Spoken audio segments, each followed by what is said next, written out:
Get ready for a night of inspiration, laughter, and support. Join us on Saturday, October 4th at 6 p.m. at the Tupelo Cotton Mill, where outstanding men from our community will walk in her shoes. You'll hear powerful stories from survivors and caregivers, enjoy delicious food and drinks, and experience live entertainment in an evening filled with fellowship, fun, and hope. All proceeds go to support those bravely fighting cancer. This event is powered by Wear It Well. Mississippi's trusted weather experts. This is Mississippi Live Weather at 10. Well, good evening and welcome into Mississippi Live Weather at 10. Our meteorologist Gabe Maynard, it seems like everything was just enjoying the great weather. Even our monitor had to take a little bit of a break and enjoy the weather for itself, but it'll be back here shortly. Main thing we've been watching all evening long have been those dry conditions as well as plentiful amounts of sunshine. So hopefully you got out this evening to enjoy it. But even if you didn't, there are those great conditions that are pushing into the forecast and that extended outlook. But speaking of, I do need to go ahead and head over here and go ahead and refresh our page and see the latest on the votes, but I don't think a refresh will do any difference as our winner has pretty much been declared for our Mississippi Live Weather Game of the Week. That's the first thing we'll be tracking here in the Room to Room Weather Center. It's just going to be who won our Mississippi Live Weather Game of the Week, and so far it looks like it's going to be New Albany versus North Pontotoc. That vote winning at about 43%. So that's our big headline, as we will be in North Pontotoc heading into our Mississippi Live Weather Game of the Week. As you can see right here, this is the latest on the votes. 35% Water Valley versus Bruce. New Albany versus North Pontotoc coming in with about 43%. 8% Kemper County versus East Webster, and East Union versus Myrtle, 14%. I want to take a look, though, at those votes because, I mean, that was quite a bit of people. We're talking about 3,948 votes for North Pontotoc. So, folks, excited over there. A big game with only one loss combined between the two teams, and then Water Valley versus Bruce, 3,188. So not exactly our closest battle, but hey, I mean, it's still a great battle, all things considered. So fortunately, we are excited to get out there to North Pontotoc and excited to see you guys there for New Albany versus North Pontotoc. We'll be posting those Spirit Squads of the Week as well as Band of the Week coming up on Chief Meteorologist Matt Lapon's Facebook page here shortly, probably in the next within 24 hours. So make sure to go submit those votes, and we do need those pictures. So if you have them, reach out to him and let him know, and he'll be able to post those pictures. And then the battle begins between the two teams. Yes, games start on Friday, but they actually start 2 days beforehand as we start those votes. Our main forecast for the upcoming days, of course, we already got where we headed knocked out, but those drier conditions persisting in that extended forecast. Unfortunate for those drought conditions, but fortunate for any of those outdoor plans we needed to take care of. And that latest tropical outlook, where are Imelda and Umberto headed? Well, far away from here. That's the good news, but we'll look at that exact track coming up here shortly. Let's get back on the first 12, and as you may see, dry conditions with 71 degrees around 11, dropping into the mid-60s towards those morning hours on our Wednesday. Halfway through the week, guys, we have made it. We can survive a couple more days as we're inching closer and closer to that finish line, especially whenever we have a forecast as good as what we're seeing. I mean, those dry conditions make way for some beautiful blue skies. Circulating this back, we may be getting a few sprinkles out there in the Delta. Overall, I would say that those are not sprinkles at all. I'm curious to see if those might be some birds or something like that with our radar beam so low. So that's around Hollandale, Cleveland, and Shelby. But again, it's just a very dry forecast as we get into our Tuesday evening. So if you're hoping on that rainfall, don't bank on it. It's just, again, going to be that drier forecast. Looking at rain totals right here, you may notice that we have not seen a drop all evening long. So even what looked to be rainfall out there in the Delta, not producing anything. So that shows that this is either an elevated system or just a couple birds or insects up there in the sky. But if we expand things out, hey, I mean, lots of rainfall did happen somewhere. We can take that for sure. I'm curious, populating in a few of those totals, just how much rainfall was out there in the Atlantic. 6.5 inches, as you can see on our scale, reaching well into that purple. And that's our heaviest outputs, but those were just off the coast of South Carolina. I mean, inland, we're talking about an inch, 3/4 of an inch. half an inch. I mean, it's still very scattered. It's not exactly a uniform distribution, but I know we are jealous of folks out there because we would take even a couple drops that resulted of a half inch here, half inch there. Just not the case. We're not exactly in that environment, and those tropical systems definitely helping aid and develop a few of those showers. So here on Mississippi Live Weather Radar, that surface analysis, you can see that we are just in a dominant ridge where dry conditions are persisting well across the central United States. Will continue to be the case as we get into those overnight hours and for the start of our Wednesday. Just a little sneak preview. You're going to hear me say dry probably about 15 times this evening. So there's the forecast. I'll repeat it, rinse and repeat over and over again. So just want to give you guys a warning. Wednesday, 3 a.m., that partly cloudy sky. I mean, I went outside, I looked up, I didn't see anything in regards to cloud cover. I did see in the distance out there in the Delta what looked to be some stratus cloud, more stratocumulus than anything, but not overly consistent with moisture or anything of that nature. So again, staying on the drier side, even if you do have those clouds popping up where you're at, even into our Wednesday morning, that little cloud cover we do have starting to dissolve and fizzle away, and then we'll be left with not just dry conditions, but clear conditions by 9 a.m. on your Wednesday. I mean, that's a fantastic forecast. So as we get towards noon, still with those, at most, a thin layer of cloud cover in the sky, but that does not block what the sun can do, and sun heats us up there towards the afternoon, so buckle up for another above average day. Temperature-wise, we're talking upper 80s as we get into that 3 o'clock hour, but starting the day in the mid 60s. Now, we talked about this 10% at 6 o'clock. That 10% looking like it might verify just a bit more. We have that latest outlook on our model runs, our 0Z run coming out. So what to expect with that forecast, we'll have a little bit more of an idea and walk you through where could possibly see a couple of those showers. And it's not too far away from us here in Tupelo, so that's a good sign. Maybe it can trend a little bit closer to us, but it's a little sneak peek, a lot of sneak peeks, but we'll get into that full forecast coming up on Mississippi Live Weather at 10, live from the Room to Room Weather Center, coming up in the next 60. One of the reasons I've been a long-time patient at Tupelo Smiles is they're very sensitive of my time. When I come into the office, I'm always ushered right in the back and they start serving my needs that day. They always take care of the patient. There is a road laid out for me. First night here, but Amy seems cool. Leading down to the river. I am blind, but I need not see. What do you think? I know this road is there for me. If I'm really free,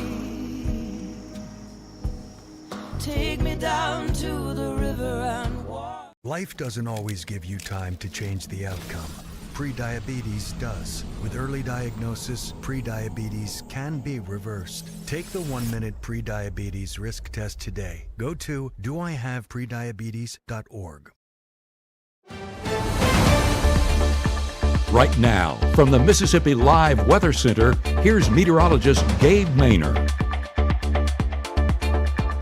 Welcome back to Mississippi Live Weather at 10. Scrolling through the chat behind the scenes, I do notice we have a few new viewers here at Mississippi Live Weather, so I want to welcome you guys in. We are here in the Room to Room Weather Center, but what you're experiencing is Mississippi Live Weather. We started about July 1st and have been going ever since. Luckily been relatively calm in the grand scheme of things, but overall, we're just here to get you prepared for the forecast ahead and walk you through all things weather as we track that. And of course, it's Chief Meteorologist Matt Laupon, me, our morning meteorologist Maggie McCauley. Maggie McCauley, yeah, my word. I'm so sorry, I forgot your name. Can't believe that.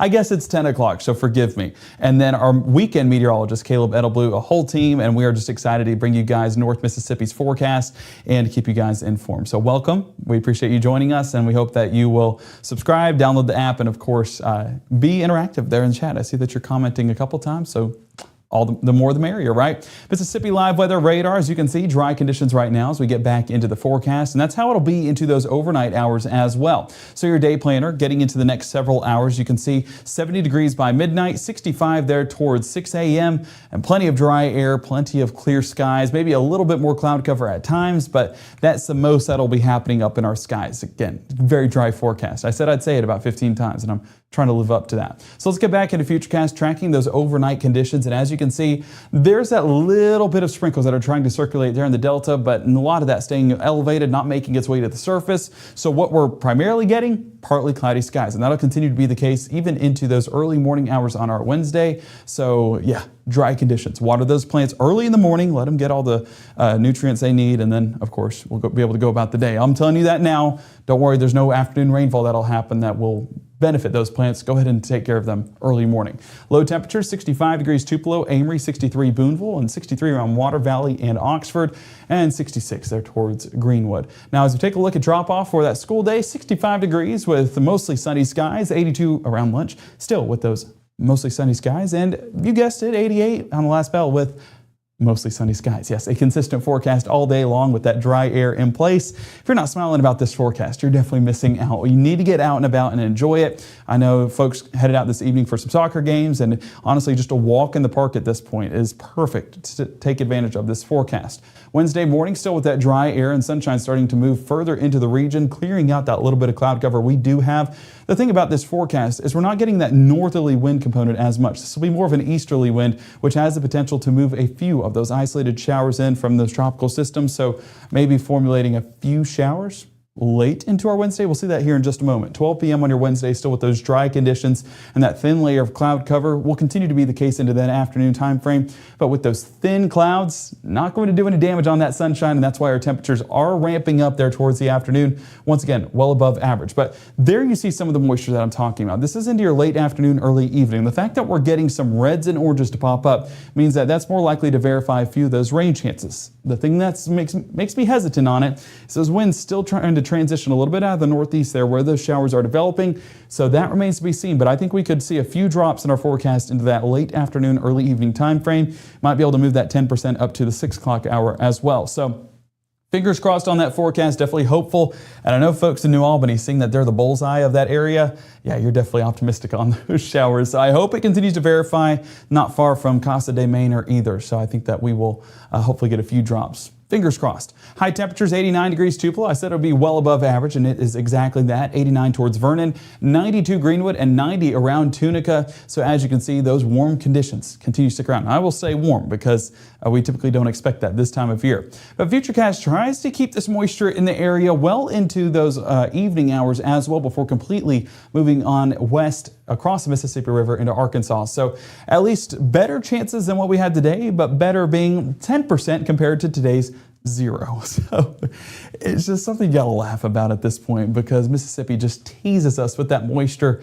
But in the grand scheme of things, we're getting just a couple drops at most. So Thursday morning, as you can see, those showers clearing on out, leaving us with those sunny skies. A lot of those showers starting to transition more towards DeWitt, Arkansas, and Dumas, Arkansas, here in North Mississippi. I mean, winds will be breezy and the skies will be clear. That's going to be a perfect forecast once again. Thursday afternoon continues to stay on the drier side. A few clouds here, a few clouds there, but I mean, that's really our main concern heading into our Thursday afternoon. So nothing concerning whatsoever. A great sight whenever we're getting into those Thursday afternoon activities. I know a few community college games that we like to go and attend, and it should be a good forecast for those as well. So make sure to tune in, and we will have those forecasts available in the next couple of days. High temperatures, at least taking a few steps back from where we are on Wednesday. Thursday showcasing 87 Houston, 88 Bruce, and 87 around Holly Springs. Definitely more like our forecast we'd expect this time of year, but we need that to drop even a few more degrees before we're saying thank you. So Hurricane Umberto, as you can see, Category 1 storm there in the Atlantic has dissipated greatly compared to what it was. It was about 140 mile an hour wind gusts there as it was moving up the western Atlantic, right, staying clear of the United States, fortunately. But Category 4 strength now has dissipated into a Category 1 and 80 miles an hour right there. So your 10 p.m. advisory, you can see 80 miles an hour, 979 millibars at the center of that storm, that pressure level at the center. But as you can kind of see right here, heading into the next several hours, that'll start to move off there into the Atlantic Wednesday morning about 7 a.m. And then even as we move further into the Atlantic closer to our Wednesday afternoon, that's where it'll start to diminish into more of a tropical storm. Now Hurricane Imelda, one to pay attention to in that extended forecast because as you can see, 85 miles an hour, 977 millibars. Believe it or not, this is actually the more impressive storm compared to the two. Now, not in the grand life that it had, but as of right now on your Tuesday evening at 10:15 p.m. This is the one we're watching. But luckily it started to take this track moving up the northeast. I mean, started to get a little bit of a northwest direction right there, but then just kind of went back and forth and then decided, no, I'm going to go back in the Atlantic. It's more of a sea body rather than a land body right there. So you can see, wanting to be in the Atlantic, and it'll increase to about Category 2 strength with 100-mile-an-hour wind gusts from Wednesday morning to Thursday morning, all the way into Thursday afternoon, or should I say Friday morning, before dissipating back into a tropical storm and then clearing on out there in the northern Atlantic. So 2 storms, definitely a unique scenario, that one that we'll remember this time of year, with 2 just basically side by side in the Atlantic. But fortunately, both of those staying away from the United States. I don't know what it doesn't like about us, but thank you that you don't like that about us, because we didn't want you here anyway at this point, right? We'll take your rainfall, just not the winds. 89 degrees Wednesday, 87 Thursday, and 84 there towards Friday. You can see this gradual change over the next several days with much better temperatures as we head towards our weekend. 60 degrees for the start of our Friday and 59 Saturday, so it is going to be a cooler start to those mornings. Believe it or not, this is actually a very seasonable forecast right here for Friday and Saturday, so trending back in that direction. But I mentioned that we are tracking some rain chances early next week. We have already taken away that Sunday rain chance at 20%, now at around 10%, but still hopeful that Monday and Tuesday will verify that Gulf system that will kind of circulate in some moisture into our area. Still looking like it might verify. It just might be a little bit later than what was originally expected. So unfortunately, Sunday looks a little bit drier, but Monday and Tuesday may see some showers move back in place. Honestly, if I had my choice, I'd want it to be Monday and Tuesday compared to our weekend, because at least it keeps those good conditions around. One more thing before I let you guys go. Friday night, as we head into that forecast, you can see dropping to about 59 degrees.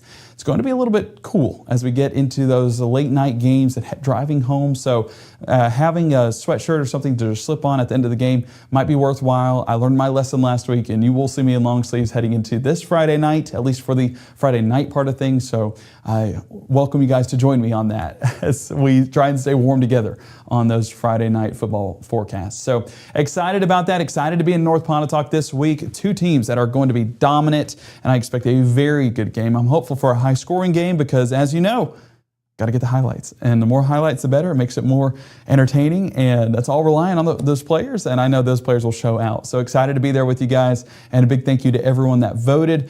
Speaking of the new people that are in the chat, if you want to participate in that, go ahead and go to Matt Lobpon's Facebook page, and he has those votes every Tuesday. And at 10 p.m. on Tuesday, voting closes, and whoever is the top vote right there, that's where we're headed to on our Friday night. But don't worry, you didn't miss out. There's still some stuff that you can do, and that's with those pictures. And Matt, I know that they can just send you those pictures, whether it's the cheer squad, the band of both teams, and then the voting really starts from there, and the rivalry just really ramps up.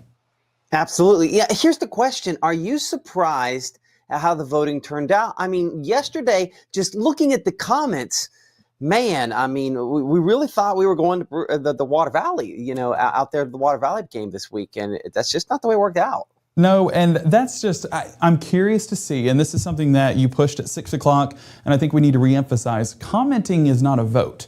And so you have to make sure to click which grouping you want to go to, or you want us to go to, in order for your vote to clearly be submitted. Because as much as we'd love to go through 500 comments and be like, all right, 1 tally for Bruce, 1 tally for North Pontotoc, it's a vote. The clicking just makes it so much easier. So, absolutely. So I guess we'll kind of show that again here. I'll pop that up again for folks at home, and I'll make sure your microphone. Yeah, your microphone's still up on that. But yeah, I mean, as you can see there, 43% New Albany, North Pontotoc, and I got to tell on us a little bit. You know, Gabe called me this morning, and I went back and forth on whether or not to include East Union or Myrtle. And I'll be perfectly honest, it's because the records weren't quite as high as some of the other games, but so many of you were, you know, showing out and wanting that to be one of it. We did end up adding that in.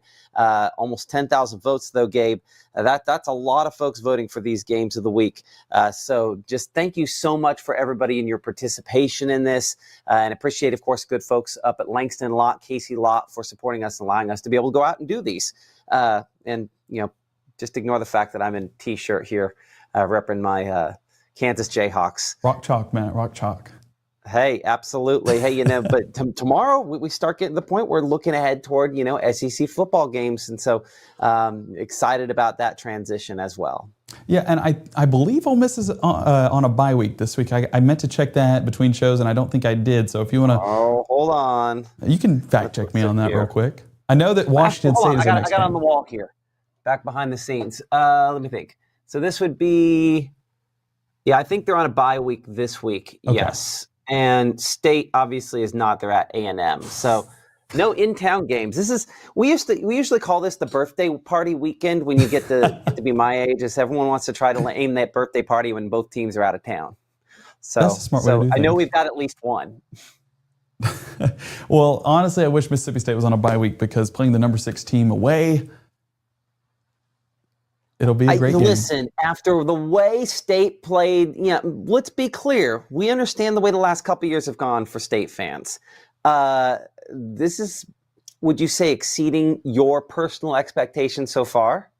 Oh, yeah, especially with a rebel in my household. She loved to be like, Ole Miss is the dominant team. I think that she got a little bit nervous whenever she was talking about the Egg Bowl later this year. So I was going to say, that is at Mississippi State? It is. The cowbells will be ringing. And oh, that's going to be, you know what? We'll see how some of those games go toward the end of the year. Like, I think that should be a pretty good game.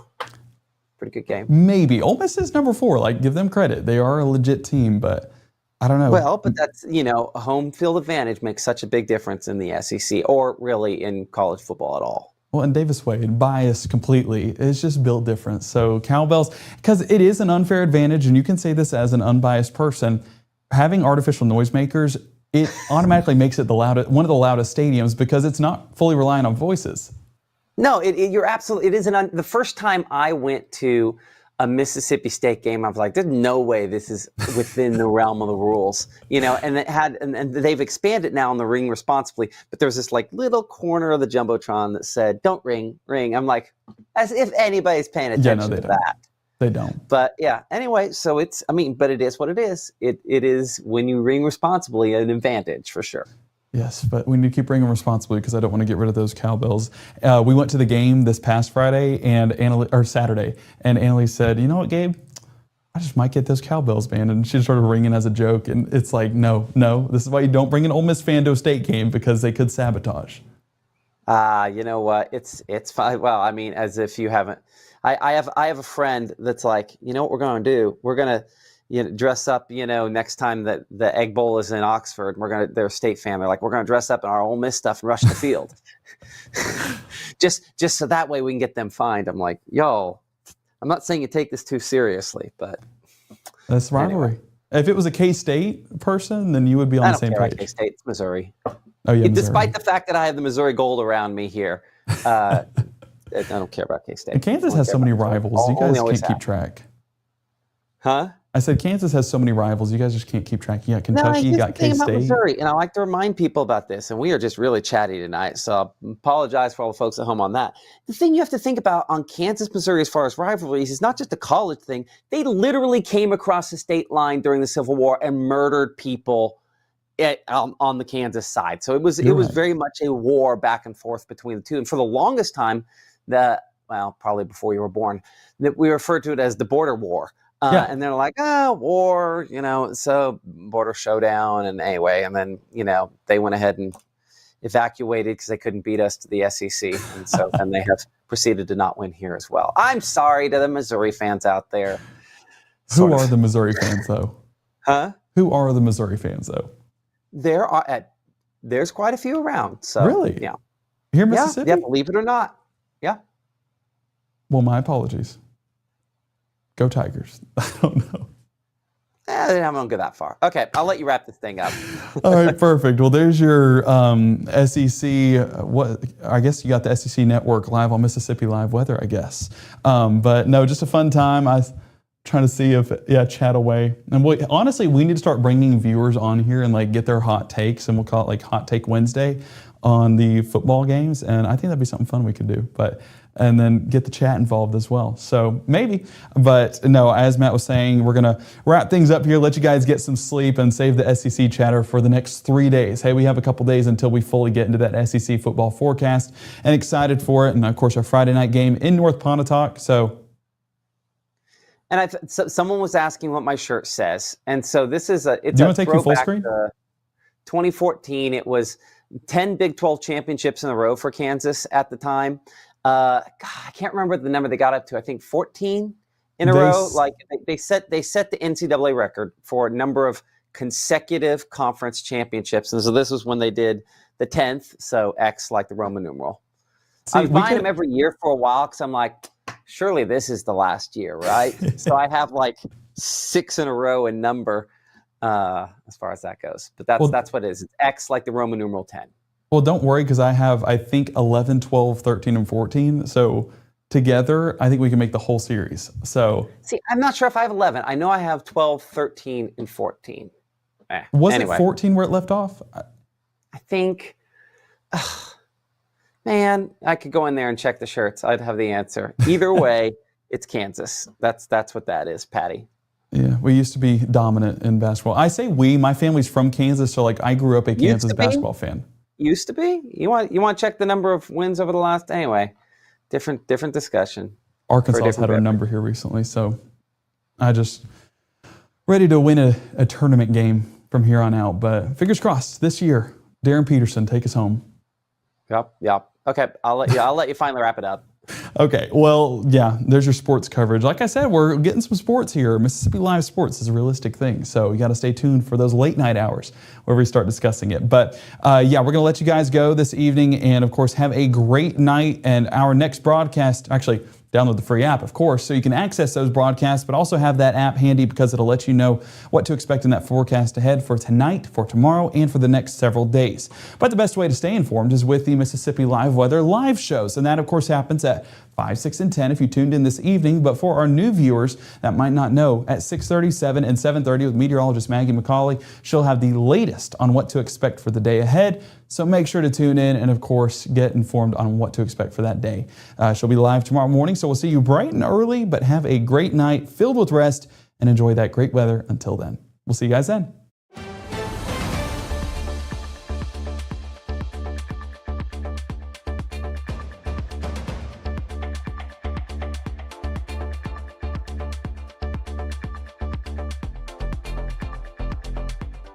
March 24th, 2023 was a normal Friday. You know, we knew the weather was not good, but we needed to take shelter, and we didn't have shelter. My husband and almost 2-year-old daughter, Ethan and Riley, they did lose their lives in the storm. We're still recovering from it. We'll always be recovering from it. Matt Laupon cares about the community. He's not just there to collect a paycheck. I feel like Matt Laupon has proven himself trustworthy